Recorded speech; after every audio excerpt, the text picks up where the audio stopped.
All right, everybody, here we go. Welcome back to Stocks by the Numbers. And I wanted to do a quick overall view again of Goodyear Tire, ticker symbol GT, listed here on the NASDAQ. And the stock right now, $8.80. It's down a nickel today. Markets right across the board. This is a company, though, in my opinion, in the numbers, I actually think it looks severely undervalued. However, the only issue is the earnings have been kind of mixed, basically, since we first looked at it. It was like the middle tail end of 2022.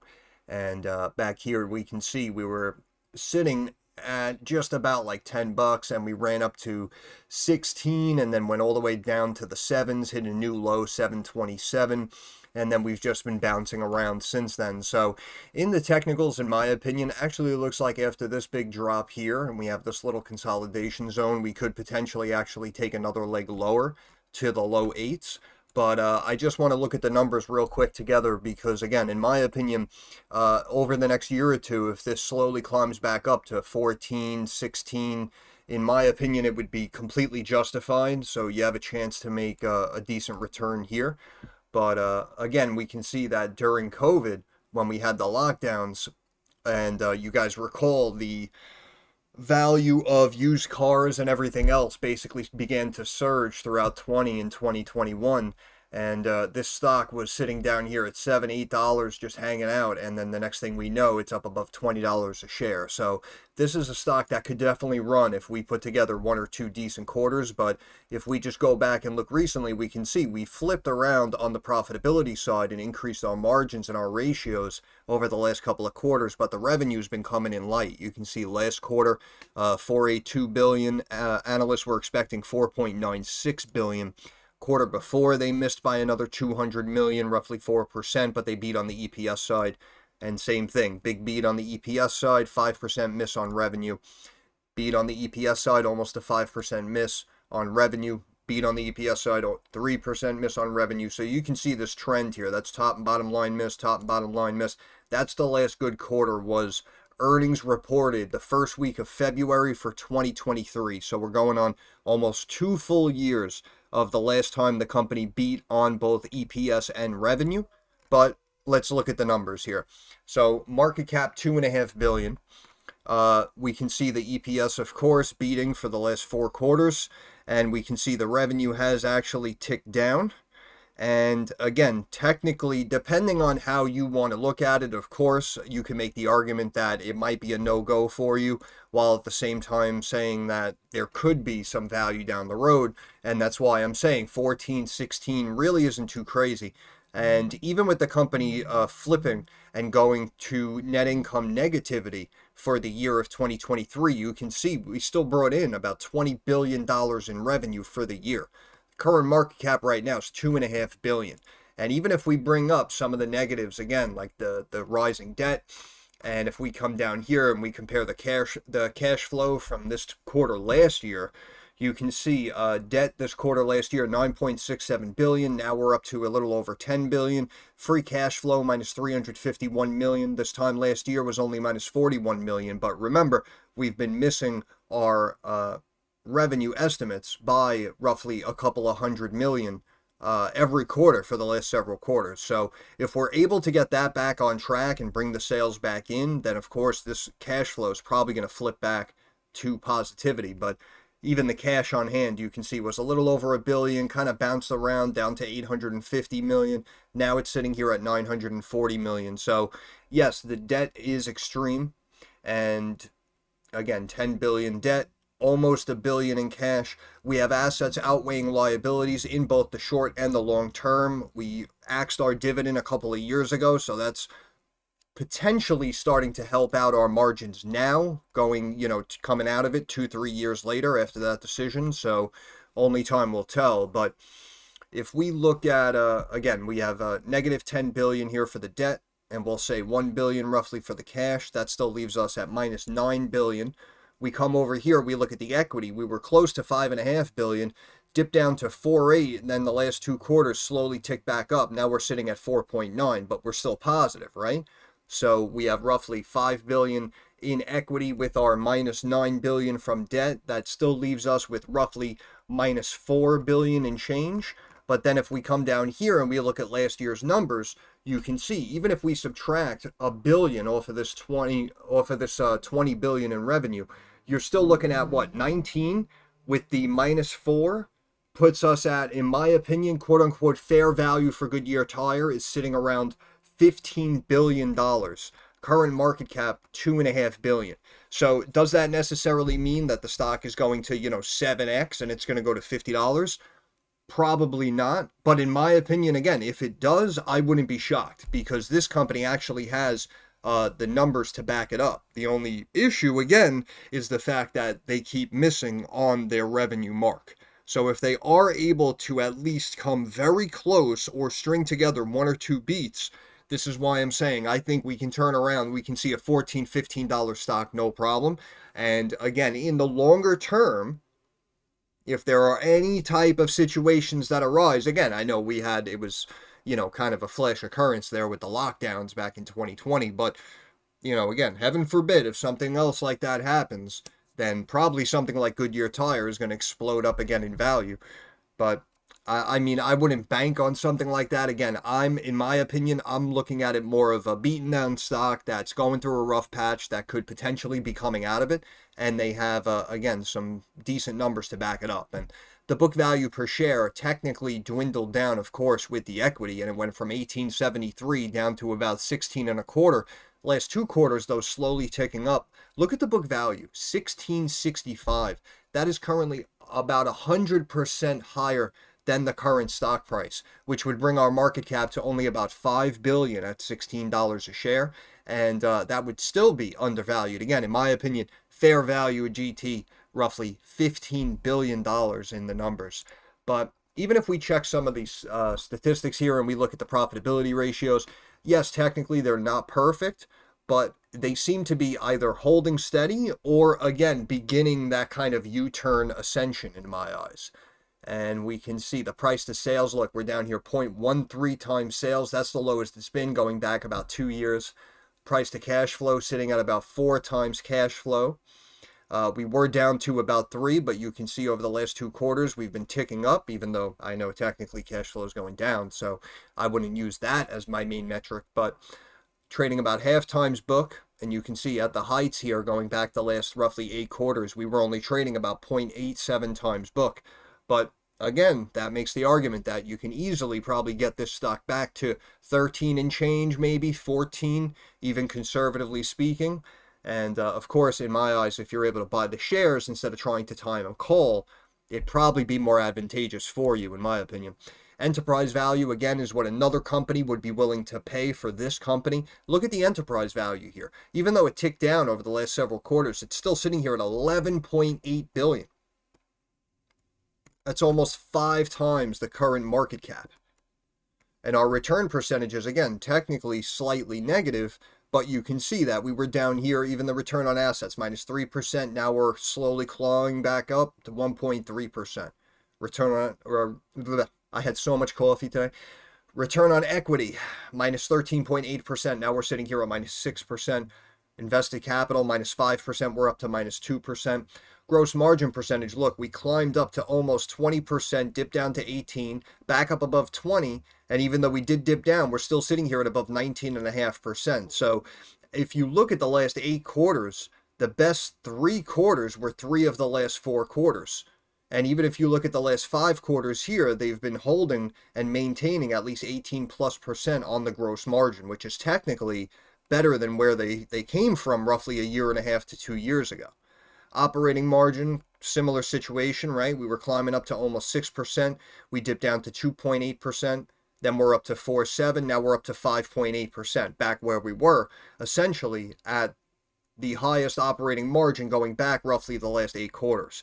EBITDA was up to 10.5%, dips down to 9, back up to 10.5 as of last quarter, above 11. This is the best it's been going back the last 8 quarters. So again, is it technically perfect with everything lining up in that supposed perfect storm we like to talk about? Technically, no. And again, in the technicals, if we do have a potential bear flag forming, if we are going to drop down and touch a Bollinger Band, which we'll get to in a minute, then you technically could see I want to say like a 7 to 10% drop, and you can get back to the low eights potentially. But if you told me that you kind of see some long-term value, like I personally see, and you wanted to begin to piece your way in and build a position here, in my eyes, I really can't call you crazy. Full disclosure, I do own a handful of shares of GT, but again, it's really nothing of size, literally a handful of shares. And I believe I bought maybe like a week ago at around $9, so I'm technically down on it. But I just wanted to go over the numbers again, justifying why I personally always kind of like GT, and it was one of the first stocks I spoke about, a couple of years ago when we started the channel. And again, I know the earnings have been inconsistent, but if you look at the actual value of the business, you could potentially have a nice long-term grower here. Similar to what I said with US Steel. Again, it was like 1970 when I first looked at it. The company on its own merits, again, a little bit different. They were consistently beating earnings, but on its own merits, they went up to what, like 25, 26. Then the bidding war happened, right? 35, 42, 50. And then all of a sudden, the next thing you know, the stock's up at $50 a share. So I mean, of course, something like Goodyear Tire could potentially get bought out, especially the fact that it, might only get a bid of, 4.5, 5 billion. But remember, a stock is worth what someone's willing to pay for it. So if we do hypothetically get that news, that'll instantly pop the stock up to whatever, 14, 15 and change. But that might be wishful thinking right now. But even the profitability here, the net margin percentage, we can see we were coming all the way down, minus 1.2%, flip positive to almost plus 2%, and we slightly dipped back negative to minus 0.7%. But even though we just hopped the fence and went from positive to negative, this negative is technically the closest it's been to flatness going back the last 8 quarters. So that's why, again, I mean, there are certain red flags, there are a bunch of green flags, and that's why, in my opinion, I do think the risk, I do think the reward, excuse me, may outweigh the risk. But you can see earnings on the revenue side here have been just complete misses, missing 7 of the last 8 quarters. But the EPS has completely turned around, and we have 6 beats over the last 8 quarters. And moving forward, we can see for Q4 about 4.9 billion in revenue for next quarter. And then moving into 25, we're looking to hold about 4.5 billion, potentially 4.7 billion for Q3. So the fact that they were missing the mark slightly on these low 5 billion, high 4 billion marks, and they were coming in with 4.8, 4.5 billion in change, actually might be good for them going into 25, because now when a company keeps missing and comes in light below expectations, what do analysts have to do? Analysts have to lower the bar and lower expectations. So now expectations are down at 452, 455. So if they're able to even post 457, 462, 48, random surprise in one of these quarters, that's going to be the Kickstarter, in my opinion.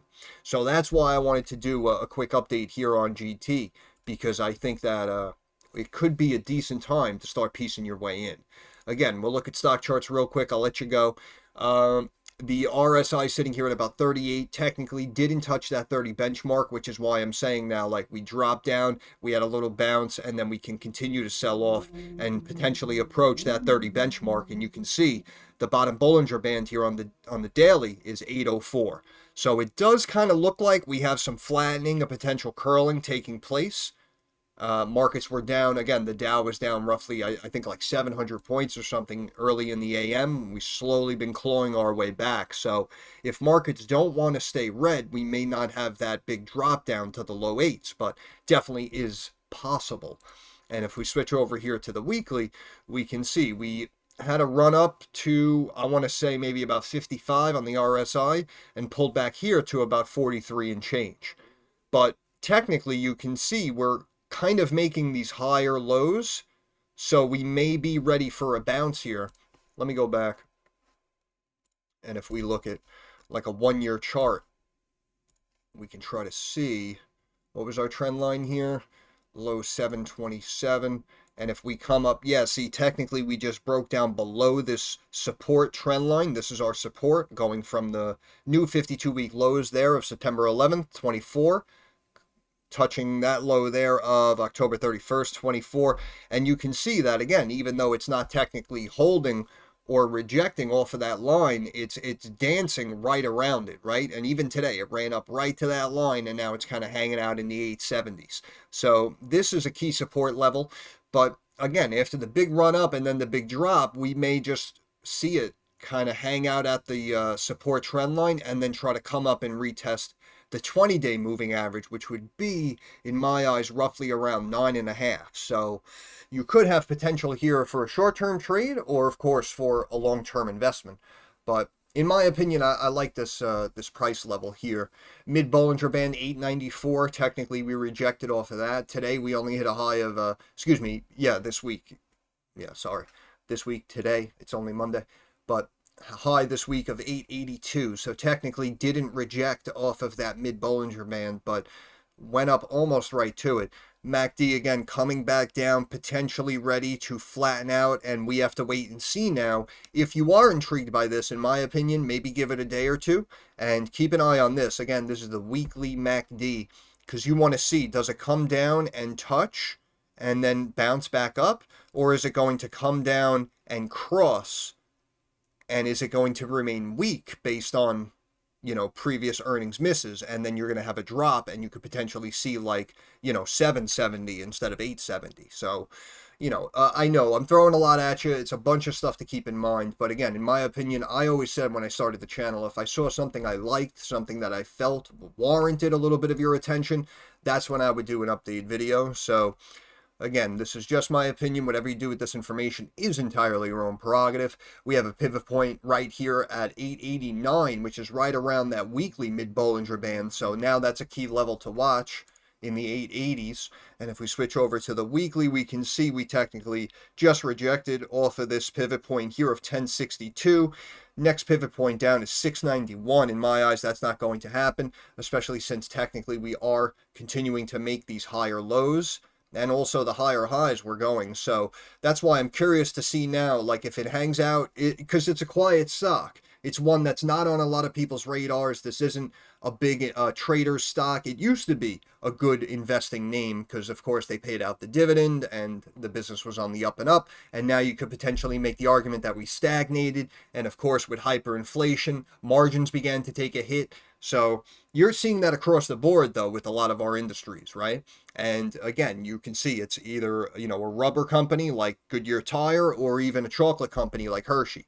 Again, all we kept hearing was the fact that cocoa prices kept rising. What happens? All of a sudden, Hershey sales are going down, margins are dropping, and now the stock is dropping down to sub 170 and potentially approaching new lows now. But again, you're seeing it here with Goodyear Tire as well. But the good news is that while dealing with this, somehow the EPS has been coming in well above expectations, which is why I say, again, over the next 1 to 2 quarters, if we can get that revenue in check and at least come close, you may see like that big relief bounce, because analysts may start to look at the long-term view over the next 1 to 2 to 3 years even, and they may peg GT as just being severely undervalued in the numbers. So that's kind of what I'm hoping for, the push from the analyst, the price target upgrades as well. And if we check some recent news very quickly, we can see that this was about 10 days ago. Goodyear price target announced at $10 a share by Deutsche Bank. So Deutsche Bank comes out of left field, initiates a price target, and it's $10 a share. Stock currently sitting below 9. Wabash renews Goodyear tire supply agreement. Will remain the tire supplier for its van, tank, and platform trailers. Again, that's what I mean. So some of the numbers may be mixed over the last several quarters, but, you know, when you see partnerships extended like that, of course, that is always a good sign. You don't want to see them lose any of these deals or any of these contracts. So extending the partnership as the preferred tire supplier for trailers, that's technically a good sign. Nomura just price target to 920 from 890. Again, this was about 6 weeks ago, right? So coming out of these earnings, technically another revenue miss, but the stock ran up to over 11 and also got a couple of price target raises. So that's why, in my eyes, I think over the long term, I think this one rebounds nicely, but that's just my opinion. Profit rise, sales decline. Yeah, I just wanted to check like the price target changes and stuff over the last couple of months. Increases forward targets. What is this? Increases Goodyear forward targets.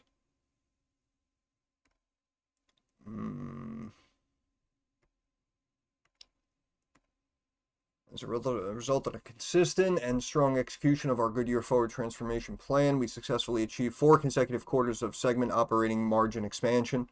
These tangible results are not only a testament to the talent of our team, but also to the strong foundation of Goodyear.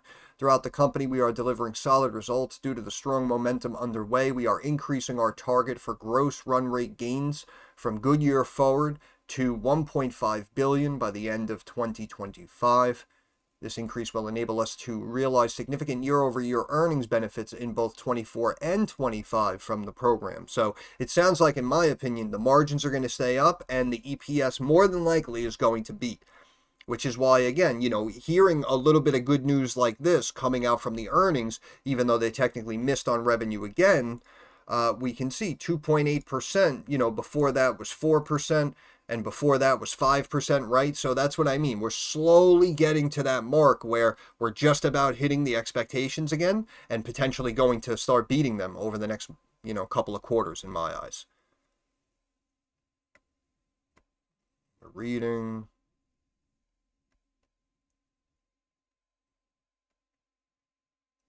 Okay, optimization. Tire make Goodyear India's Q2 profit drops on higher raw material costs, weak demand, elevated rubber prices, and dampened demand. Fell to 1.8 million.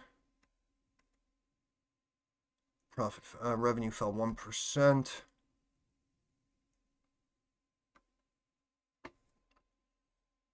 Sales to dealers fell for the first time in 10 quarters. Again, I just think we may potentially see a little bit of a lull period, right? But again, it's like a backup due to like an over surplus and oversupply of vehicles, right? And we know that these dealerships, whether they sell new cars or used cars, we know that since 2020, they jacked up the prices of all these vehicles 100%, 200% in change. And now they're the ones left holding the bag, right? So they have full lots. So I can appreciate the fact if sales to dealers specifically have fallen for the first time in, again, about 2.5 years, they're saying here. But in my opinion, again, it doesn't necessarily rely on the dealers, because even when there's private exchanges, or if you do like a swap a lease with somebody, if you take over a car, even privately, chances are you're going to bring it to the mechanic, you're going to check the spark plugs, you may throw on a new set of tires, So that's why, in my opinion, that's why GT has been able to, even though slightly missing the mark, they've been able to maintain and hold that level of business, because it's, for the most part, it's consistent, right? There's always going to be X amount of people who need X amount of tires for Y amount of reasons, right? International rubber prices saw a sharp uptick, right? And again, we saw the same thing with Hershey. Cocoa went up, Hershey started to go down, profits started to go down due to global supply shortage, pushing up domestic rubber prices by 20%.